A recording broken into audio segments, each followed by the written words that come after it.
Hey there, everybody. We are going to today talk about Chapter 12, and Chapter 12 really gets into those principles of nutrition for the group fitness instructor. So if you have had LWT 210, which is the science of nutrition, or LW 222, which is the science of nutrition and exercise, you will have a good solid foundational knowledge of some basic nutrition. So that particular course is definitely beneficial for the group fitness instructor. So we are going to just touch on some of those key topics that you should have already learned in your nutrition class. That is a requirement for this particular program as well. So first of all, understanding some of those dietary reference intakes.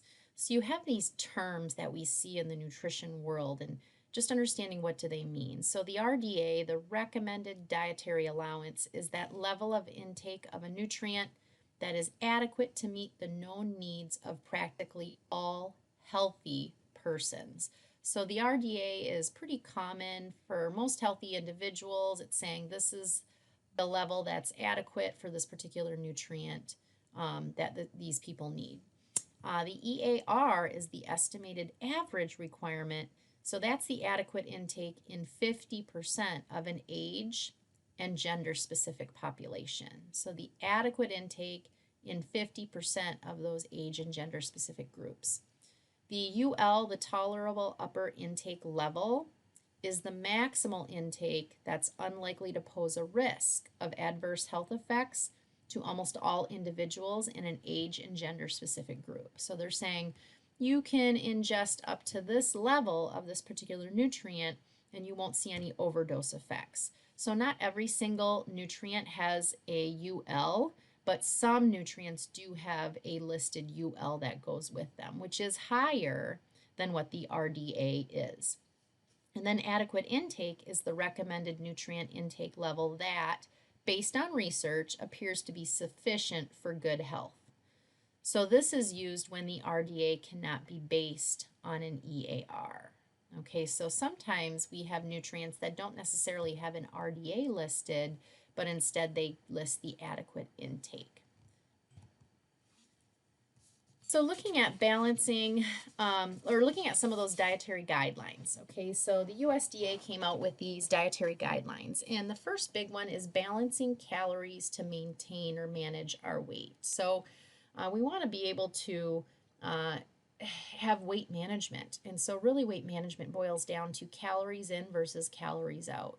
So if I'm ingesting 2,000 calories a day and my body's burning off 2,000 calories a day, I'm in balance.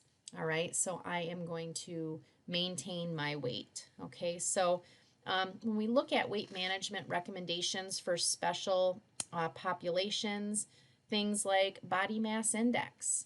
Okay, a lot of times people use BMI or body mass index as an indicator for body composition. So people or adults who have a BMI or a body mass index of greater than 30, they have they're considered in the obese group. Okay, so if that's the person is in an obese group based on their BMI, the recommendation is to change their eating and activity habits to lose weight and prevent additional weight gain. If their BMI is anywhere from 25 to 29.9, that's considered overweight. So they definitely want to avoid additional weight gain and lose weight. And then people who have a healthy BMI, that's anywhere from 19.5 to 24.9. So obviously there's not any recommendation there because they're in a healthy body mass index. So it's those individuals who have a BMI in the overweight category, the 25 to 29.9, and the obese category, which is over 30. Other special populations are children who are overweight or obese. So definitely change their nutrition and physical activity patterns so that the BMI does not increase over time. Do not advise against weight loss for most children. Instead, promote weight maintenance as your child grows taller. Because a lot of times, you know, children especially go through that adolescent growth spurt where they might pack on the pounds. They're eating us out of house and home. That's basically their body's way of saying they're getting ready to shoot up. And then they will shoot up and they'll grow in a short period of time. And then all of a sudden their eating habits decrease. They're not eating us out of house and home anymore. Their body weight is more stable. Okay, so a lot of kids will go through these adolescent growth spurts not only once but multiple times. Other special populations are women who are pregnant. So for pregnant women, if they're underweight going into pregnancy, 28 to 40 pounds is the recommended weight gain. If they're normal weight going into pregnancy, then 25 to 35 pounds gaining is fine. And then if they're overweight, again looking at the BMIs, 25 to 29.9, if they're in that overweight category, 15 to 25 pounds is all they want to gain. And then if they're in that obese category, which is over 30, they really only should gain 11 to 20 pounds. And then older adults is another special population. So if we have an older adult that is overweight, so someone that's 65 years of age or older, we definitely want to avoid additional weight gain because older adults are at an increased risk for cardiovascular disease. So they definitely want to aim at losing weight. Next, looking at determining calorie and nutrient needs. So knowing what the acceptable macronutrient distribution ranges are. Okay, so what are the AMDRs for carb, protein, and fat? So for carbohydrate, the recommended range is 45 to 65% of your total calories on a daily basis. For protein, it's 10 to 35% of your total calories. And then lastly, for fat, it's 20 to 35% of your total calories. Now, talking about carbohydrate, remember there are two different types of carbohydrate. You have complex and you have simple carbohydrates. So complex are definitely the ones that we want to ingest more of on a regular basis, especially the ones that are high fiber and whole grain. Okay, that's going to give your body the fuel that you need to make it through the day. Not only that, but it also gives you the ability to concentrate and focus on things because 25% of all the carbs we ingest actually go to our brain, and it's fuel for our brain as well as for our skeletal muscle. So carbs being the highest piece of the pie there, so 45 to 65% of your total calories every day. Why? Because carbohydrates are your body's number one preferred source of fuel for your brain, for your central nervous system, and for your skeletal muscle. When we look at fats really come in two different forms. You have good fats and you have bad fats. The good fats are your unsaturated, so things like mono and polyunsaturated fats are actually really good for your heart. And then the bad fats would be the saturated. Okay, saturated fats, fats that are high in cholesterol, and then also trans fats are actually very, very bad for your heart. So making sure we understand the differences between those good and those bad fats.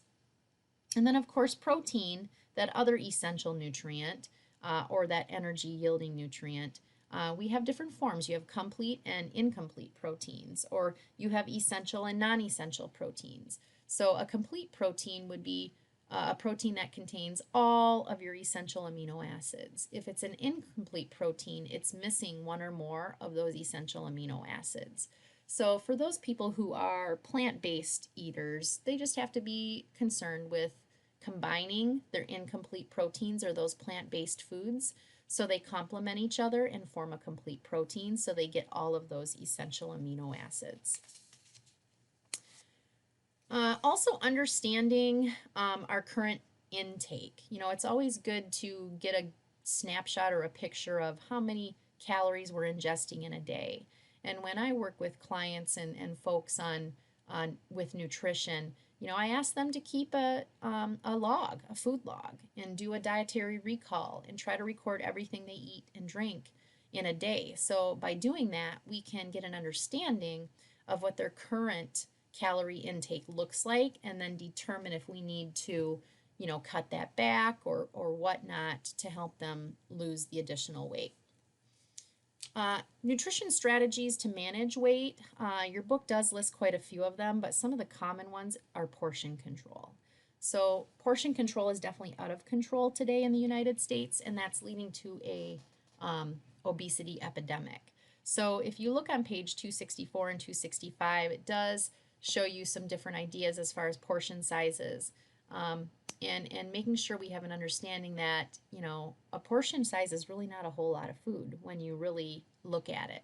So if you're looking at the grains group, for example, um, an ounce, if it's measured in ounces, 1 cup of ready-to-eat breakfast cereal is equivalent to 1 ounce. And most people generally only need about 6 ounces a day of grain. Or if you're looking at rice or pasta, just a half a cup of cooked rice or a half a cup of cooked pasta is equivalent to an ounce. So that's really not a whole lot of food. So understanding portion sizes is very, very important today. Also, doing things like reducing the visits to fast food or quick service restaurants. Fast food places are very, very high in calories, which also is leading to people gaining weight. Try to aim for a caloric deficit of 500 or more calories a day, right? Can I reduce my calorie intake by, say, 250 calories and then increase my physical activity each day by 250 calories? That's a reduction, really, of 500 calories in the course of the day. Try to increase our intake of whole grains, more fruits, more veggies. Decrease our intake of sugar, sugar sweetened beverages, right? Alcohol. Also, eating breakfast is something that is very key in managing our weight. Also, there are lots of physical activity considerations that we could take into account for weight management. Taking everyday opportunities to be active, taking the stairs instead of the elevator, parking further away from a building so we can walk those few extra steps. So just trying to move our body more on a daily basis is definitely going to be another helpful thing. And then lastly, behavioral strategies to manage our weight. What are some behavioral things that we can do? Maybe it's planning and packing, right? So we are food prepping on a Sunday, so we have healthy meals already cooked and planned out for the week, or we're packing our lunches every day when we go to work, so we don't have that excuse to run through, that fast food restaurant. We are putting our tennis shoes and our workout bags by the door, so when we leave the house in the morning, we have that workout bag with us. So we don't have an excuse to just drive by the gym on the way home and not stop in because we don't have our clothes. So there's a lot of behavioral things that we can do to manage our weight as well. Some other dietary guidelines that the USDA does talk about are foods to increase and foods to reduce. So the first one is looking at foods to reduce, and the big one on the list is sodium. So definitely no more than 2,300 milligrams a day is recommended. For those people who have high blood pressure, it's recommended they go on the DASH diet. That's the Dietary Approaches to Stop Hypertension. The DASH diet shows about a 1,500 milligram intake of sodium per day, so it's a lot lower. So those people who have high blood pressure, it's recommended to keep that sodium intake down below 1,500 milligrams. Saturated fats, we want to limit it to no more than 10% of your total calories every day.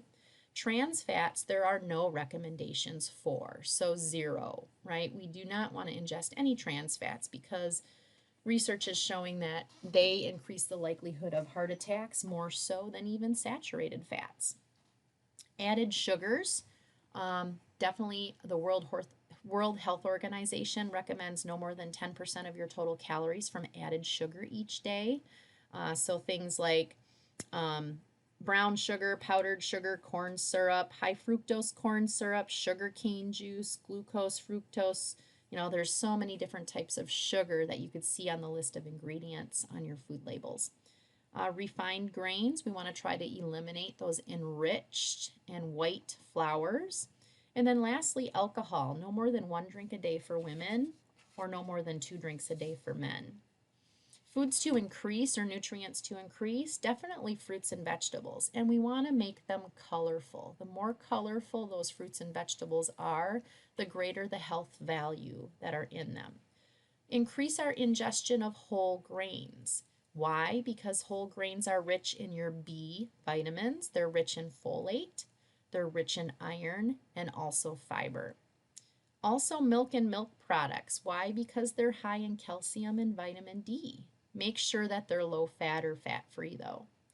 Seafood, nuts, and seeds. Why? Because they're a high source of protein. They're rich in vitamin E and also omega-3s. Dietary fiber. Why? Because it increases your feelings of fullness. It reduces constipation, right? So it helps keep things moving through, right? It helps with the disease process. and it helps to reduce our risk of various forms of disease. And then lastly, increase more of those vitamins and minerals. So if we're doing all the above here, there's a good chance you're going to see an increase in vitamins and minerals. Some common features of healthy eating patterns. Obviously, it's a diet that's high in fruits and vegetables. You know, a person who eats a lot of fruits and vegetables every day, that's a good healthy dietary pattern. They eat a lot of whole grains. They have moderate amounts of foods that are high in protein. So they eat things like seafood, beans, nuts, seeds, soy products, low fat meat, right? Poultry, without the skin as long as we bake, broil, or grill it, and even eggs. They also ingest small amounts of added sugars. They have more oils than solid fats. So things like olive oil, extra virgin olive oil, canola oil are two really healthy oils. And then they also choose low fat products and as far as the dairy goes. So they choose low fat or fat free dairy products. So here's just a math problem. So I'm going to work through this together here. You have a participant who's a 30-year-old moderately active man named Carlos. He's trying to determine how much of the 3 macronutrients he should be eating on a daily basis in order to adhere to the dietary guidelines you discussed with him after one of your classes. Use the following information to determine how many grams of carb, protein, and fat he should be eating a day. So according to the dietary guidelines, he should be consuming about 2,600 calories a day. Okay, so we can calculate how many calories we need to be consuming a day if we just look at the dietary guidelines. And in chapter 12, you're going to be able to find that, but also you have your appendixes in the back of your textbook. And if you look at the dietary guidelines, you can find out how many calories different individuals should be ingesting. So based on that, we found 2,600 for Carlos. So we know the recommendations are 45 to 65% of total calories should come from carbs, 10 to 35 should come from protein, and then 20 to 35 should come from fat. So we know that his calorie intake is 2,600. So if we simply multiply that by 0.55 for carbohydrate, so 55%, so we went right in the middle because we have a range, 45 to 65%. So we just chose somewhere right in the middle, 55%.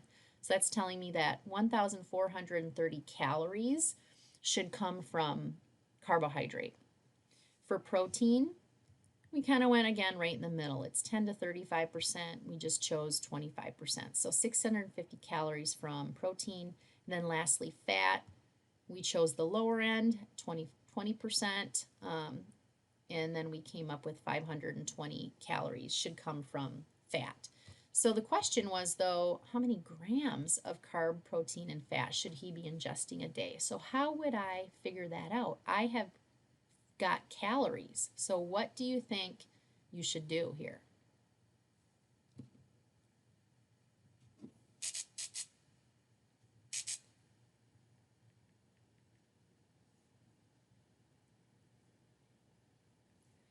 All right, so I'm back. So if you take the 1,430 calories from carbohydrate, remember carbs have 4 calories per gram. So we simply divide that 1,430 by 4 and we come up with 357.5.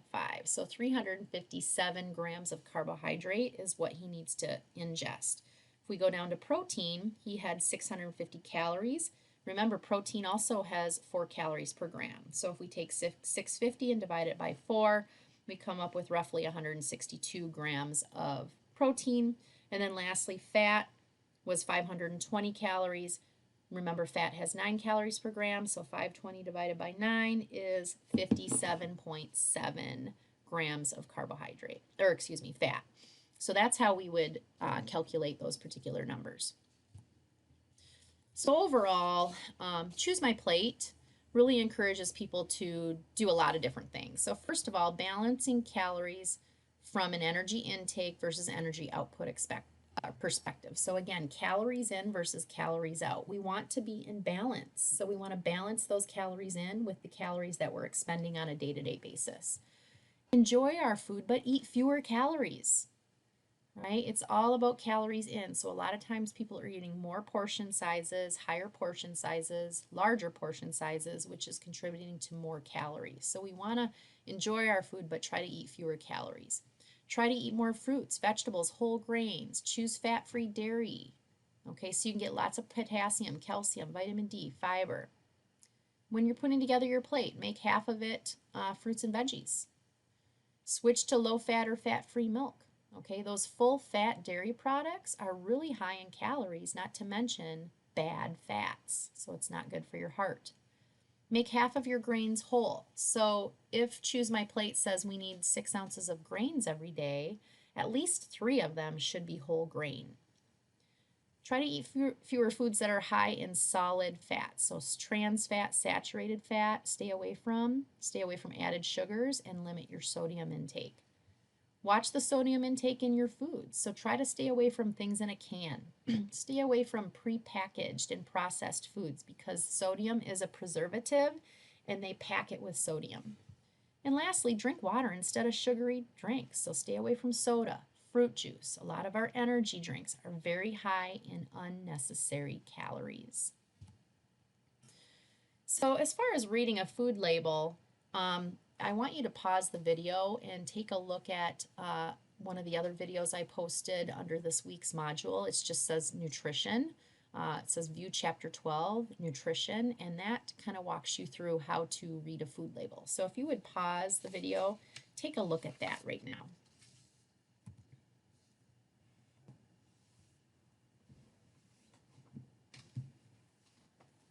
Okay, so now if we go back to figure 12.3 in your book, so if we look at nutrition, and we go to, I'm trying to find the page number for you guys here, 216. Page 216 is the food label. So we're going to use this food label and determine 3 different things. Number 1, the number of calories per container. Number 2, the calories that come from carb, protein, and fat per serving. And number 3, the percentage of calories from carb, protein, and fat. So first of all, if we look at this, it says there's 90 calories per serving. Okay, but how many servings are in the container? Well, there are 4 if you look at the very top. Okay, so the number of calories per container, we would take 90 and multiply that by 4. So if we ate the entire container, we'd be ingesting 360 calories of this particular food item. So for the next step, how many calories are coming from carb, protein, and fat per serving? So for carbohydrate, if you look on the food label, it says there's 13. Actually, on this food label in your textbook, it says 15. So I don't know why that's a typo there. But if we take 15 and we multiply it by 4, that would give us 60 calories coming from carbohydrate. For protein, it says there are 3 grams per serving. So we know there's 4 calories per gram in protein. So 3 times 4 is 12 calories. And then lastly, for fat, there's also 3 grams of fat per serving. But we multiply that by 9 because fat has 9 calories per gram. So that gives us 27 calories. So note, if we added these 3 numbers together, you're going to get 91 calories. Okay, so that's 52 calories plus 12 plus 27, but the label rounds it to 90. Okay, so we might see that on your food labels. Then to get the third part here, calories from carb, protein, and fat, we simply take our carbohydrate calories and divide it by the total calories to get your percentage. Then we take our protein calories and divide it by our total calories. And then lastly, fat divided by your total calories. That's how you answer part 3 of this question. So next up, we're going to look at sports nutrition, okay, for those athletes. So first of all, looking at carbohydrates. It's important that we maintain our blood sugar levels during exercise and we replace muscle glycogen. So the general recommendation is to have about 3 to 5 kilograms per pound of body weight. So 3 to 5 grams per kilogram is what we need for carbohydrate intake. So making sure that they are ingesting carbohydrate-rich food prior to exercise and sometimes even during exercise, especially if it's lengthy, like maybe greater than 90 minutes in length, that they're replenishing that glucose in those glycogen stores. Also, if you look at the other video that I posted for chapter 12, it does talk about this particular subject. So I'd like you to pause the video and take a look at that one too.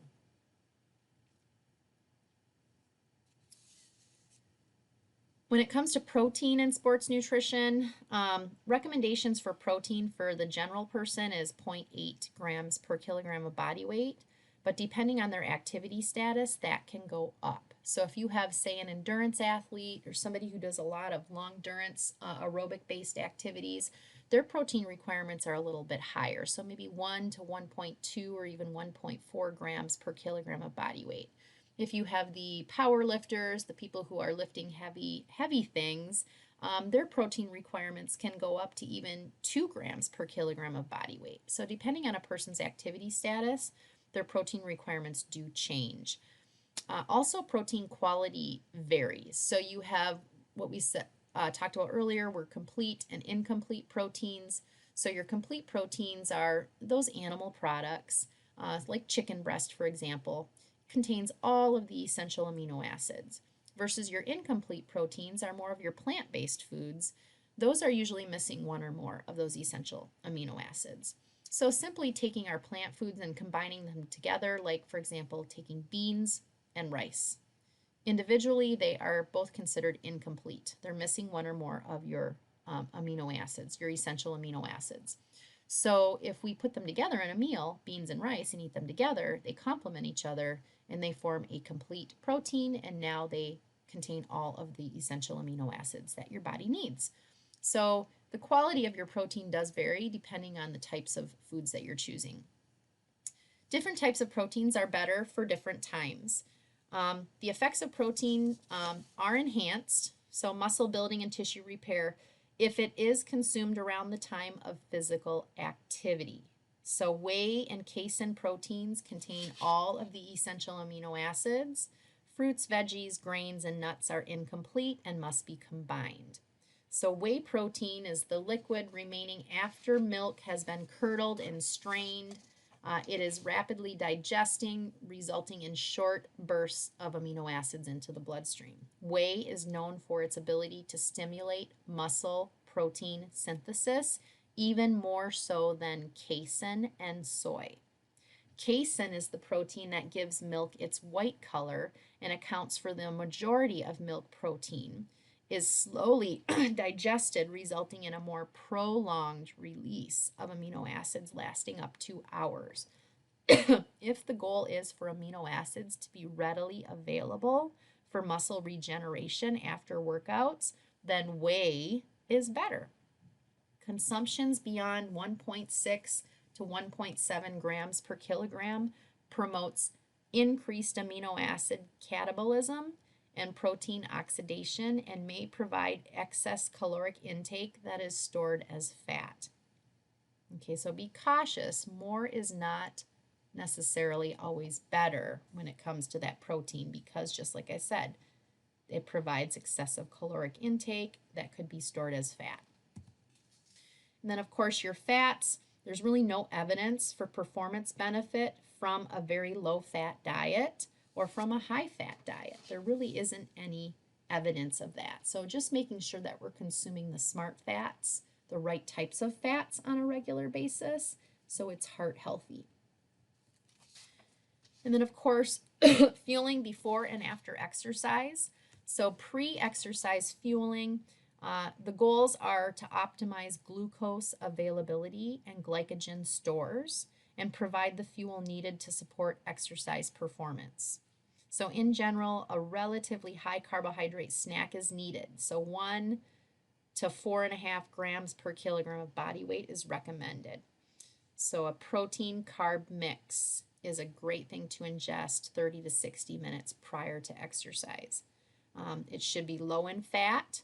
It should be low in fiber because fat is the last thing to leave your stomach as far as the digestive process. So you do not want to eat something that's high in fat relatively close to an exercise session because you're not going to feel very good. So it should be a carb protein mix. As far as post-exercise replenishment, the goal is to replenish our glycogen stores and facilitate muscle repair. The average participant training at moderate intensities every few days does not need any aggressive post-exercise replenishment. Although vigorous training may require a carb protein mix within 30 minutes post exercise. So 1.5 grams per kilogram of body weight of a carb mixed with 20 grams of high quality protein is a great post exercise replenishment snack. And then lastly, looking at fluid and hydration before, during, and exercise, we just have to be concerned with dehydration and also hyponatremia. Hyponatremia is low sodium in our bloodstream caused by drinking too much water. That's what hyponatremia. So sometimes we see that in like athletes who do triathlons or long distance types of events. They drink too much water sometimes. So the general recommendation as far as hydration before exercise, 2 hours prior to, drink 17 to 20 ounces of exercise. During exercise, every 10 to 20 minutes, drink 7 to 10 ounces. Drink based on your sweat loss. And then post-exercise, drink about 16 to 24 fluid ounces for every pound that you lose.